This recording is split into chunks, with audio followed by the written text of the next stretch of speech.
নমস্কার বন্ধুরা, আজকে আমি আপনাদের দেখাবো ডিমের টেফিন। বিভিন্নজন বিভিন্ন পদ্ধতিতে করে, তো আমি কিভাবে করেছি। তো আমি এখানে ডিম সেদ্ধ করে নিয়েছি আর প্রেশার কুকারে খোলা সমেত আলু সেদ্ধ করে নিয়েছি। কেননা টাইমটা খুব কম ছিল, শর্ট টাইমের মধ্যে করছিলাম। তো করে আলু সেদ্ধ করে ওই আলুটা এই মশলাতে পেঁয়াজ, আদা, রসুন, টমেটো, হলুদ গুঁড়ো, কাঁচা লঙ্কা, একটু কাঁচা লঙ্কা বেশি করে দিয়েছিলাম, সব দিয়ে নুন দিয়ে ভালো করে মশলাটা কষিয়ে নেব। নিয়ে দেখুন মশলাটা ভালো করে কষাচ্ছি। কষিয়ে মশলাটা যখন খুব ভালো করে কষাবে তখন ওই আলু সেদ্ধের আলুটা ওটা দিয়ে দিলাম।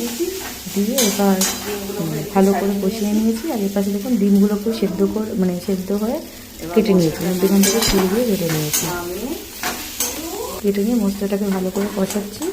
কষিয়ে ভালো করে একটু কয়েকটা আলু শক্ত শক্ত ছিল, ওগুলোকে একটু চাপা দিয়ে ভালো করে কষিয়েছি। কষিয়ে আলু ঠান্ডা হয়ে গেলে দেখুন ডিমের একটা সাইডে আমি ফুট দিচ্ছি, দিয়ে রেডি করে দিচ্ছি। আমি আপনাদের দুটো করে দেখাচ্ছি, বাদ বাকি সব করে নেবো এইভাবেই। দেখুন ভালো করে ওটাকে যত ভালো করে আপনি গোল করবেন তত ভালো করে ওটা হবে।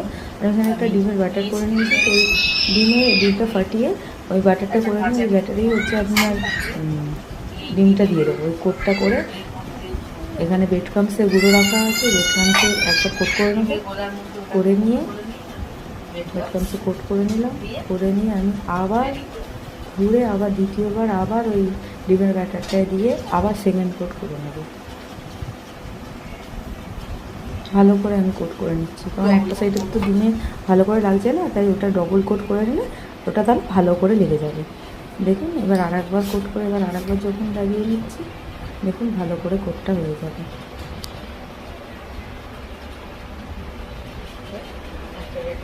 সেম প্রসেসে আমি আবার একটা আপনাদের করে দেখাচ্ছি।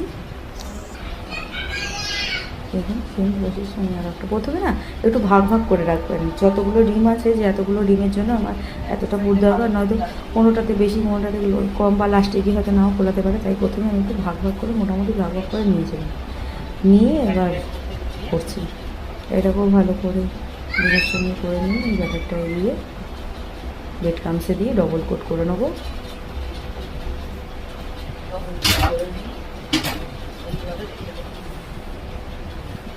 এইভাবে আমি বাকিগুলো সেকেন্ড কোট করে নিলাম। আপনাদেরকে ভেজে দেখাচ্ছি। এইভাবে আমি প্রত্যেকটা রেডি করে নেবো। দেখুন প্রত্যেকটা রেডি হয়ে গেছে। এবার একদিকে তেল গরম করাতে বসিয়ে দিয়েছি, একদম যখন তেল হুসহুসে গরম হয়ে যাবে তখন আমি একটা করে ডিমের টেবিল ছেড়ে দেবো। একটা করে ছেড়ে দিচ্ছি।